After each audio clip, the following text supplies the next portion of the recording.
There are so many synchronicities and things that happened that was like, oh my gosh, this is what I was meant to do, right? This is it. This is the thing.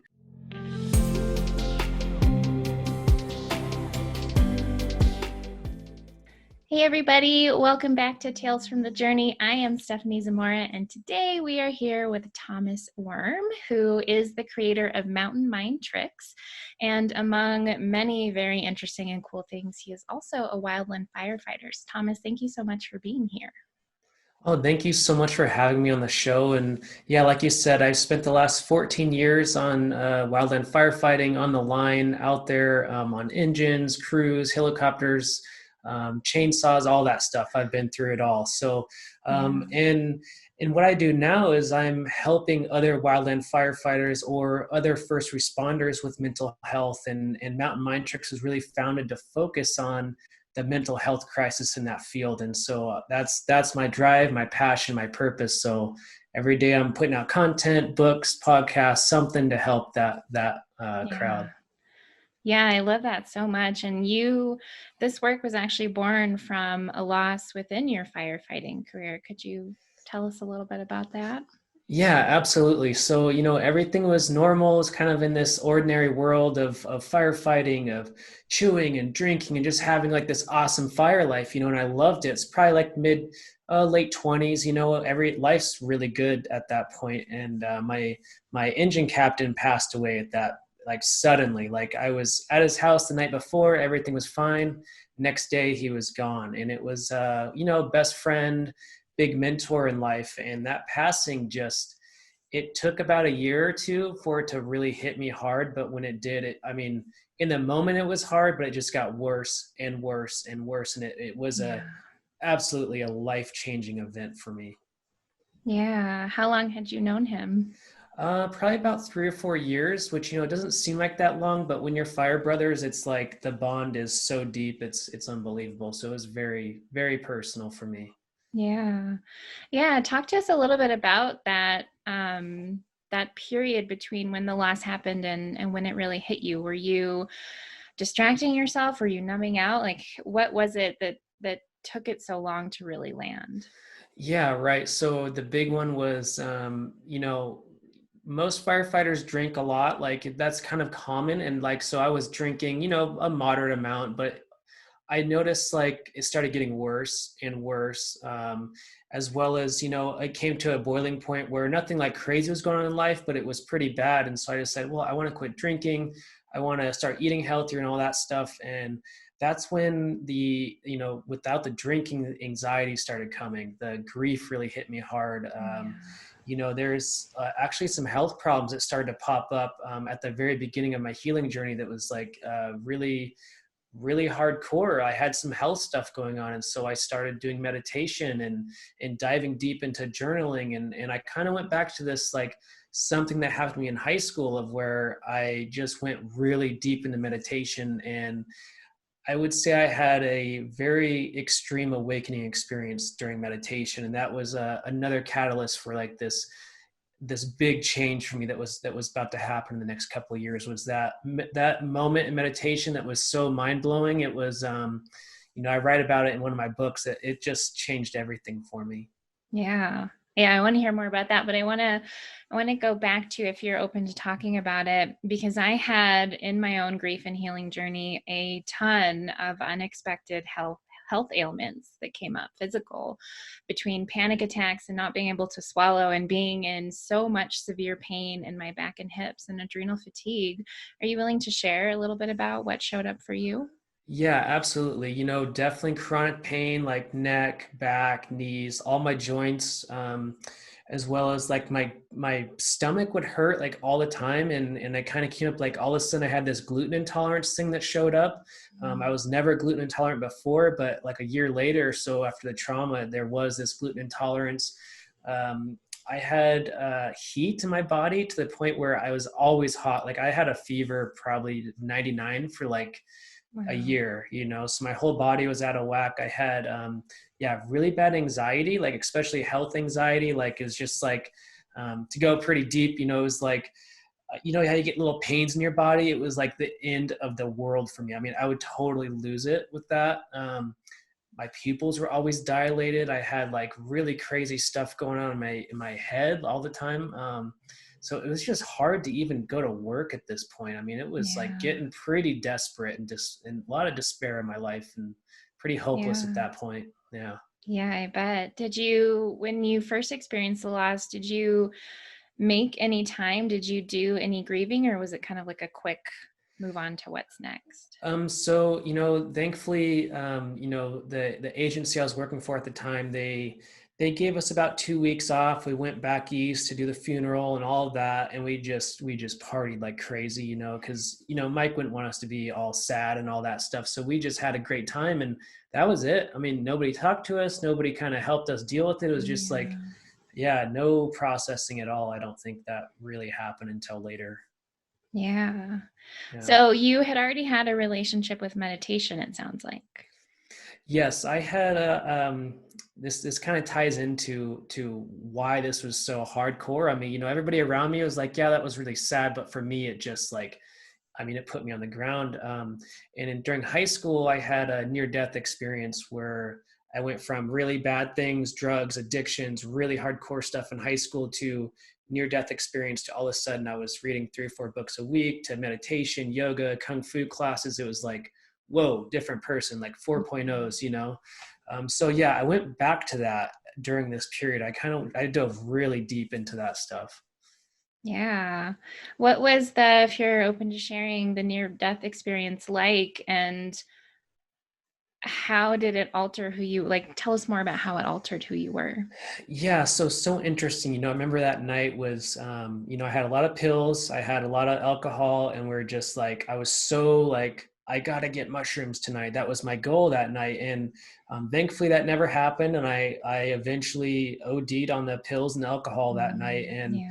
I remember 'cause I was in Washington at the time, and so I just walked outside and collapsed in this like rainstorm in the winter. So I'm just out there in the winter, cold, rain, wet at night. Totally everything blacked out. And what's so interesting is, you know, I think I was so hopeless and angry that there was no experience really. It was just black and nothing. And for the longest time, I was like, I never thought it was a near death experience. But when I started reading more about it, like the last couple of years, it was like, no, that was definitely a near death experience because Yeah. um, the next day it was like I was a completely different person. So there was no tunnel of light, there was no nothing like that for me, which is so interesting because now it's like I think I've blown out that barrier and understand there's a lot more than just blackness, right? Yeah. Yeah. Yeah. Wow. That gives me goosebumps when you tell it. So lucky for you, it sounds like you had already had a situation that allowed you to invite in these different like modalities and skills and tools. So yeah, tell us about your meditation experience after your loss, after you, it sounds like, got sober. Yes, yeah, definitely sober. So all sober during this whole period. So yeah, like I was talking about, the ailments were really thick at this time. And I started doing this meditation where I was moving energy in my body. I didn't really know, like I've done Tai Chi and all those things, but this was different. This was energy inside your body and your meridians and more of a Chinese style energy system. And meditating for about 2 or 3 hours kind of at night because I was having such trouble sleeping. And I was really deep and I just asked out loud, like, universe, please, can you open my third eye so I can see? And it was just like, boom, I was launched out of my body completely. And I was above the earth in this state, you know, and I was seeing the earth and it was like, I had that astronaut feeling like, wow. And then I was drawn towards the sun, right? So I was floating towards the sun and just enjoying the light. And when I went to the sun, it turned into a trail to the next sun and the next sun. And so I traveled from solar system to solar system in this vision to where I eventually came to the black hole in our Milky Way. And I went into the black hole and that went to more tunnels to the next black hole and really just kept going and going and going out of curiosity into the center of our universe. And eventually what happened for me was this, I zoomed all the way out. Like everything just started zooming out at this crazy, amazing pace.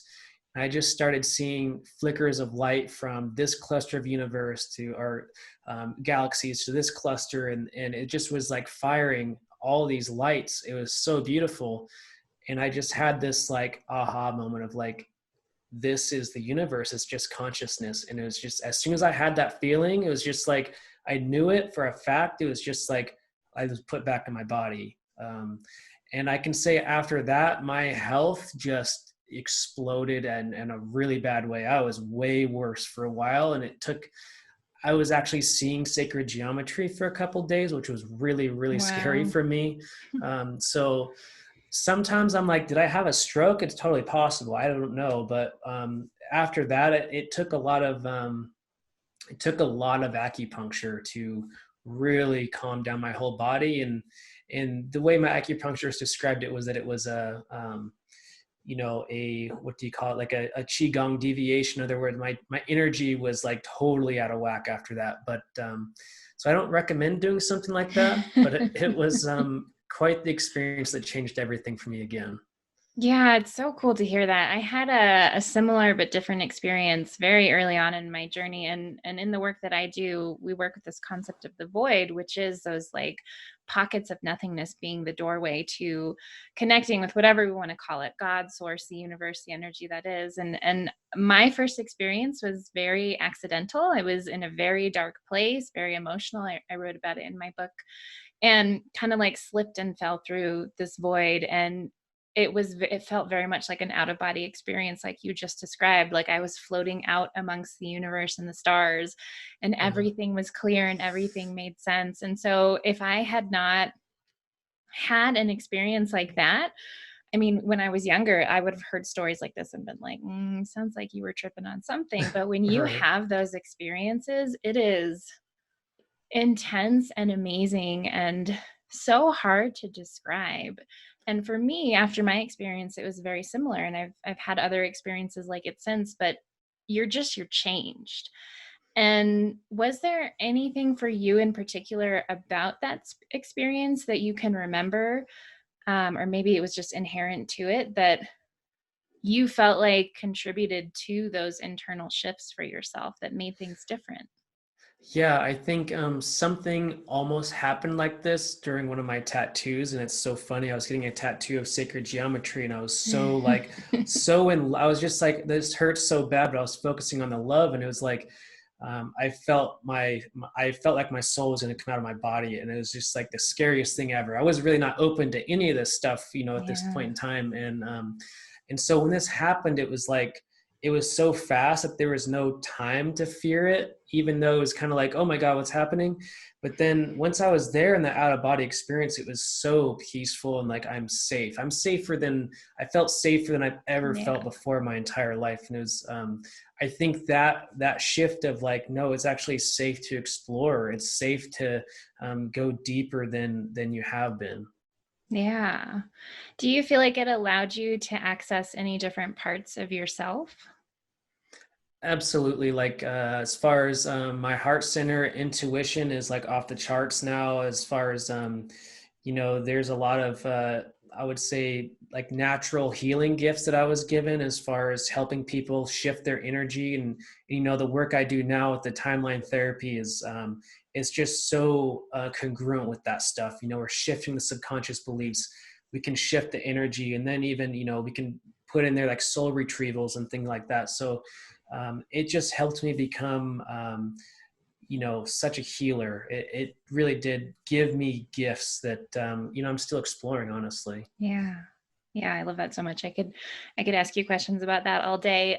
We actually are working on developing processes to help catalyze that for people so that they can have similar experiences. But I would be really curious to know, being someone in the world doing a very masculine profession and identifying as a masculine individual, I feel like men especially have such a challenge when it comes to healing and growth and even having spiritual experiences like this, because it's frowned upon, it's looked down on, like it's not a manly thing to do, it's not a masculine thing. What was your relationship to maybe some of the other firefighters or the other men and masculine figures in your life, and were you sharing all of this with them?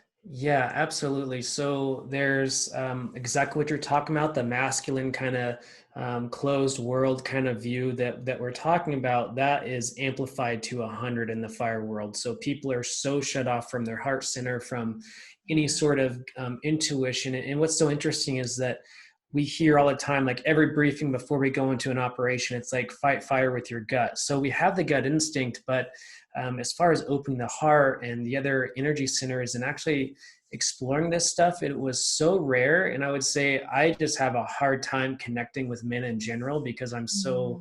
I'm so much more open. You know, my openness is like 100 out of 100, and so it's tough for me to connect with men. Absolutely. I do enjoy the feminine energy as far as like exploring ideas and concepts so much better. Yeah. So that's always been hard for me, is connecting with that male energy. Definitely. Yeah. So you have this experience and then you go to an acupuncturist to like realign your energy, which makes total sense. And what happened next? So the acupuncture took, I would say this is like a year process for me of like going through the healing journey. And actually he did I'm not really sure what he did to me, but there was like he does a lot of acupuncture and also like shamanic work. So he's also a shaman of sorts. Yeah. And so I had another spiritual experience where I actually changed timelines, and this person that passed away actually came and helped me release things. It was Wow. probably even more powerful. Like the second time this experience happened to me. So the acupuncture was helping, but then when that happened, it was like a major shift. And at that point, I don't even remember what happened or how. There was just like this drive to start helping people. It was so deep inside me. So I started let's see, I started getting coached by Matt Belair. He has a podcast. That was like the first catalyst for me, was working with him. And then all of a sudden, I would say one of the big things during this time was I was meditating again, and it just had this like voice come to me, like, you're gonna write a book. Like, there's Mm. no question, there's not even a thing, like, you're gonna write a book. I'm like, oh, okay.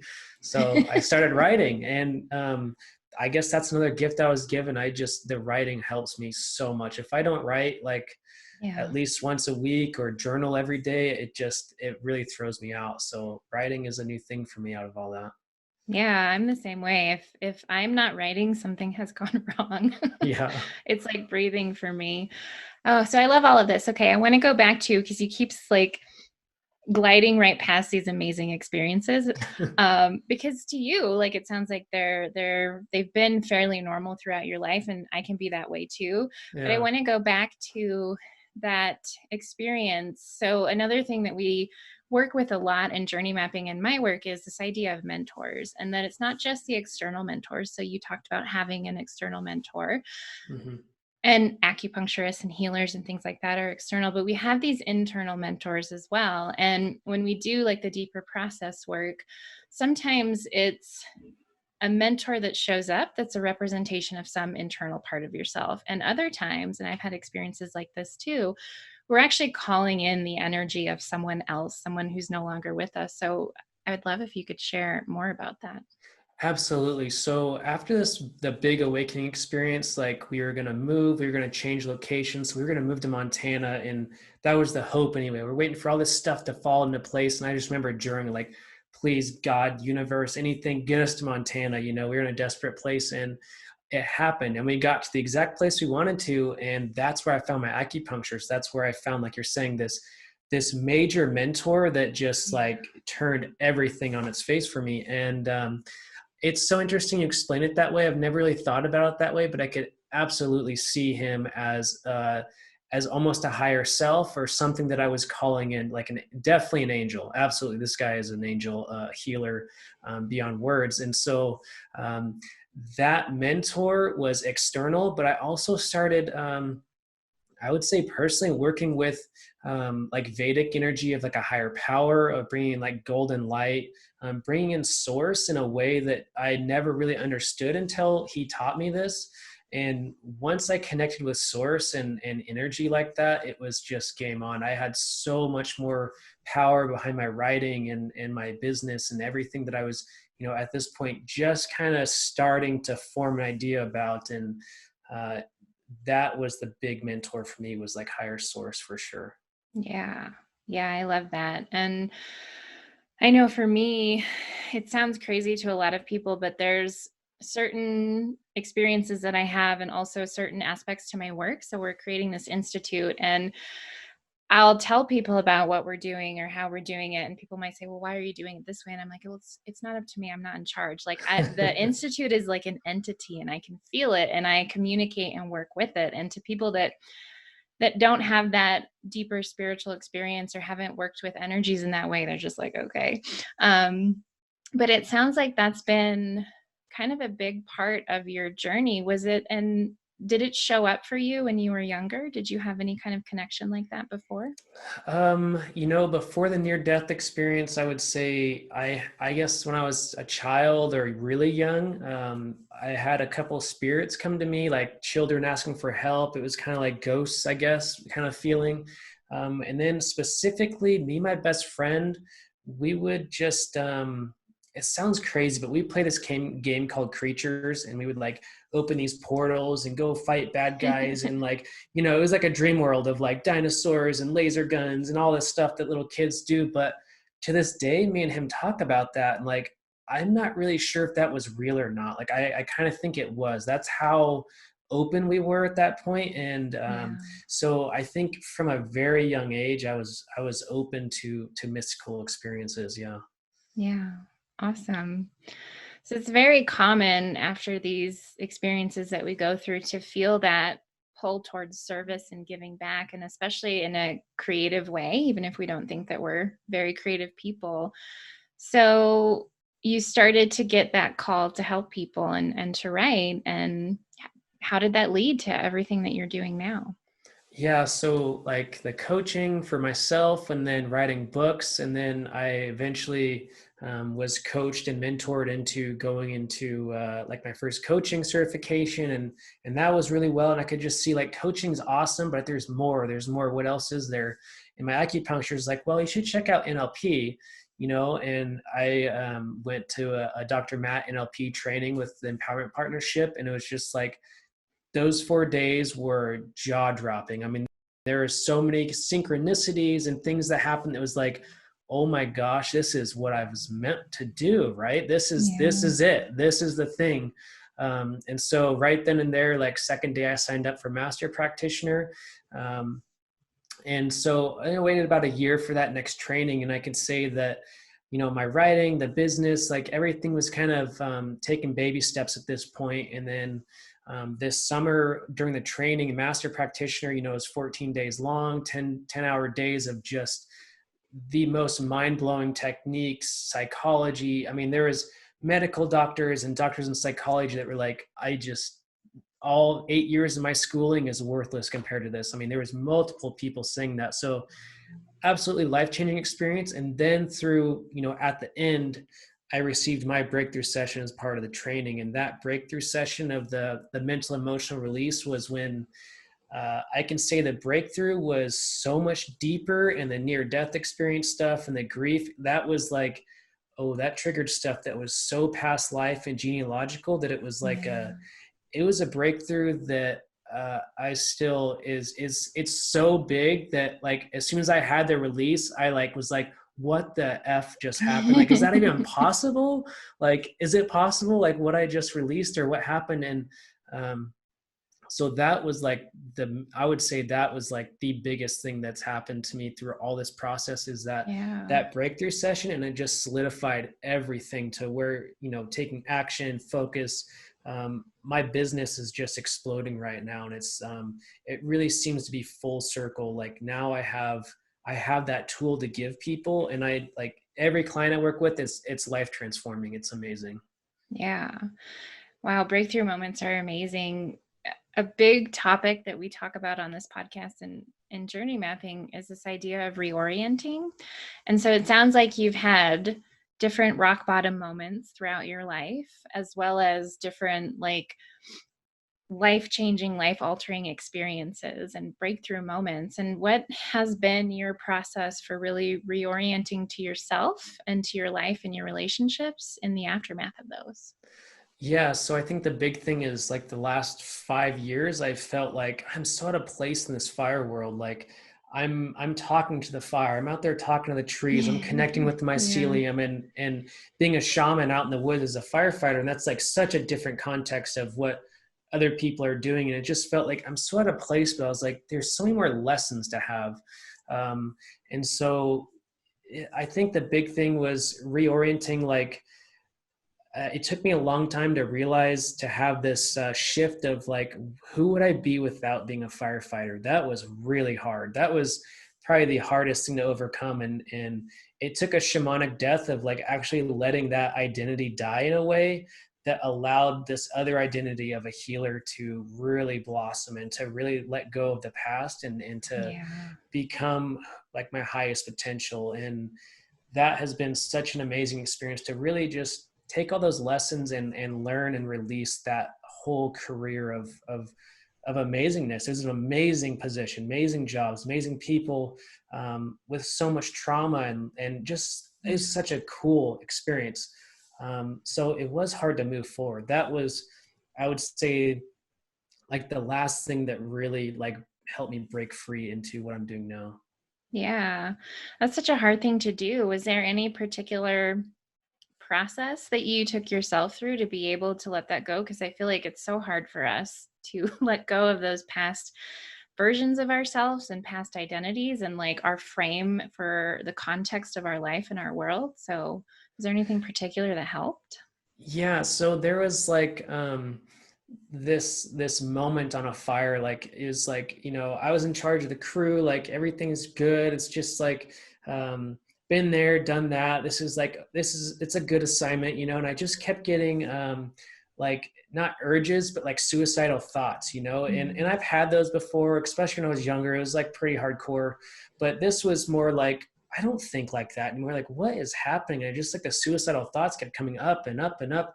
But then something clicked, like, no, it's like, this is a part of you that wants to die. It's not, you're not going to die. Like, if you agree to this, you're not going to seriously die. It's like, you're allowing something to die, like to Yeah. change. And that was a huge thing for me. Like, just allowing that identity to just forgive and release and go back to source, and it was such a shamanic death. I mean, there was definitely crying and grief and like, I was like laying in my tent on the middle of this fire at night, and it's just like, felt like I was dying. But the next day I was like, oh wow, I'm different now. Yeah. Yeah, that rebirth is so worth the death, but we Yeah. resist the death so hard. Yeah, absolutely. um, I'm curious to know, and maybe you don't know, but what has allowed you to be so open? Like that openness to the energies, to these experiences, to source. Like it sounds like that's been there for you for a lot of your life. And I'm curious if you know what has allowed you to be that open. So this same friend that I talked to you about, playing creatures with, this is the craziest story I think of my entire life. Like, I don't know how this happened, but we moved to this new neighborhood when I was about 5, and my mom tells this story all the time, and she's like, you can't, like, Thomas, you came up to me, mom, and she's like, you said, there's a boy down the street, I want to play with him, you're going to take me down there right now. And I was like, what? I didn't even see him, and so went there and knocked on the door, and we started playing that day, and we are literally best friends to this day. Maybe we don't talk every day or every month anymore, but we are still best friends. And we would have these same conversations about what we're talking about right now, about energy and spirits and all this stuff. Like, I mean, probably when we were like 10. Like, this is just always what we talked about, and it's always has been, always will be. I'm not totally sure where that came from. Just me and him were so in tune with energy, and I Yeah. think, honestly, like, I think I had a pretty big like psychedelic experience in high school with mushrooms. That was a very ceremonial healing process that, I would say that just added to everything. And so that was, um, yeah, it just added to that openness. And like I said earlier, I'm like 100 out of 100 probably. Yeah. Yeah. And it sounds like always kind of been that way. Yeah, yeah, it's hard because my partner is a lot more grounded than I am, which I think I need because I'm so open. It's like, oh, I can go off on a tangent, go out of my body and go do all this crazy stuff. And it's like, no, you got to come back and like do real world things sometimes. So yeah, it's Yeah. it's a trait I have for sure. Yeah. Awesome. Oh, I just had a question. It was a good one. It'll come back to me. Yep. Tell us about what it's like to take this work and work with other firefighters now. Yeah, it's so rewarding, and there's a lot of like we talked about earlier. The masculine energy of closed off, of having that kind of closed mind. It's hard to get in, but once you do, it's so beautiful to watch them transform into to actually watch their body go from really tense to like, oh, after they break through session, Yeah. it's like their whole face changes, their whole body changes. Of in the wildland firefighters, there's some serious trauma occasionally, but it's more like it's day-to-day trauma every single day. Like, yeah, there was a Yeah. close call. Like, yeah, the tire came close to the cliff. Like, it's just little things that add up so much. So 10 years go by, and these guys are and women are just so like wound up, that the breakthrough session and the mental emotional release is so incredible to just watch their transformation, and it's life changing, like we said before. But working with the firefighters, it's so rewarding because it's like I was there. I've experienced what you're experiencing right now, and there's another side, I promise. Yeah. Is that what you think allows them to be open to the work? I think honestly, it takes like two or three people to tell them like, hey, like I did a breakthrough session, or like maybe you should try getting help, because it's like I said before, the help is it's so much resistance of like, I don't have PTSD, I don't have anxiety, but it's like, Yeah. well, then why are you drinking 7 days a week, or why, and so it usually takes some sort of family member or person that knows or is more open to this kind of stuff to get them in contact with me. Yeah. That makes a Yeah. lot of sense. I remembered my question is around the openness is, do you just stay wide open, or do you feel like there's any kind of practice for you to not close? Because this world can be so intense. And when we do this Mhm. work with other humans, at times it can be intense. What do you do to make sure you stay open? Yeah, so the big thing is for me, like I do a lot of like protection stuff, and more just I define my energy and their energy and make sure I know the boundaries, because I'm so empathetic. I'll just take on their energy, no problem. I've done that for years, right? So Yeah. I have to be really careful with that, of knowing where their consciousness starts, and where mine stops, and that's really important for me to not stay closed, but to set boundaries. And then honestly, I'm pretty open. I would say 90% of the time it's just kind of who I am. But that's the big one, is just making sure I set boundaries energetically. Yeah, absolutely. So tell us more about your book. Yeah, so my most recent book is called Awaken by Heartfire, and it came out of this journey with this acupuncturist. And actually he helped me. I would take a chapter to him and he would just scribble it all out, be like, oh, that's junk, and you should, yeah, this one idea, like go for that. And so he really helped me through that. And it's about my, in Chinese medicine, I had heart fire, as in this heat to my body was overtaking everything, which is so funny because I'm a firefighter, right? And so what happened is that this heart fire changed from an ailment to a gift, and into this heart fire of like opening my heart center of this purpose. So I really guide the reader through kind of some like life journey stuff for me, but then I also give them all the lessons that I was given through source of, and in the book, I call it the infinity fire, right? We're connecting to the infinity fire, and we're bringing that into our heart fire. And it's almost like this metaphor that I use is so amazing. And it's like, we're in the forest fires, you would see one tree catch on fire, and then that one tree would just shoot a couple little sparks and would start catching little tiny fires. And it's like those little tiny sparks, that's humans. Those are like the little sparks of infinity fire coming from source. And so Yeah. that's kind of what we're talking about, is like getting that heart fire, just lit up and using it to find our purpose and our heart calling. And so I really guide that. There's a lot of techniques and meditation. And in the book, there's a guided meditation series, about 10 meditations that go in sequence to really help the person learn how to, sense danger with their heart, find nourishment and set boundaries like we're talking about, and really do a lot of grounding and all these things. There's even a prescribed fire for your mind, which is, this really deep hypnosis track where we go into the forest of your mind and we start pruning away the whole forest and making piles, and then we like burn it all. And it's a very healing process. So it's a really cool book, and it was a lot of work to get that out. Yeah. Yeah. Books are a process and a journey. Yeah, definitely. What would you say to people? There are a lot of people that I talk to or I hear from that are like, I want to do this healing work. I want to heal and find my purpose and step into what's next. But they are so terrified of the process and like that deeper work, but also what they're going to lose, what they stand to lose, aspects of themselves, relationships, ways of being, parts of their lives. What's something that you would say to them? I would say from my experience and other people around me, the breakthrough session work, the mental emotional release, it helps you. One, you release like the seed of that terror. There's a reason why you're terrified to take that next step. And I can tell you, it's probably way, way deeper than you can even imagine.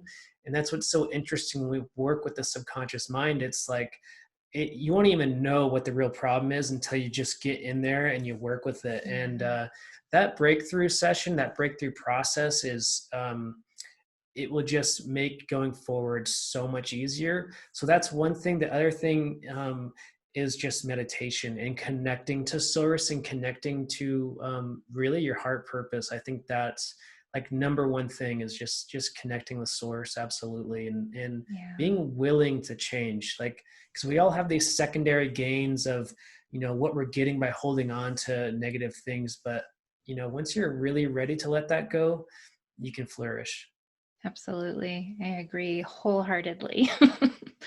So we're going to link to all of your amazing things in the show notes, but tell everyone where they can find you, how they can learn from you, and how they can work with you. Yeah, so mountainmindtricks.com is the website, and that's got everything on there, and it's geared towards firefighters, but I work with anybody, so there's that. There's Thomas Wurm on Facebook, and mountain_mind_tricks on Instagram. You can find me on my podcast, Sacred Ancestry Podcast. And that's like the main handles. And, you can find my books on Amazon, and I actually have 3 out right now. So there's a couple, and thank you so much. Yeah. Thank you so much for being here and for sharing so much of your incredible journey and all of your wisdom. I so appreciate it. Oh, thank you. That's an honor to hear that. Appreciate it. Thank you so much for joining us today and for being a part of this powerful community of purpose-driven individuals. We have a ton of free resources for you at www.talesfromthejourney.tv/free, including access to an 8-week sampler of our renowned journey mapping program. That gives you instant access to impactful training lessons, life-changing exercises, and our signature AccuSesh processes that you can implement immediately. We'd love your help in getting the message out and growing our community, so please take a moment to share this episode, subscribe to the podcast, and leave us a review on iTunes. I'll catch you in the next episode.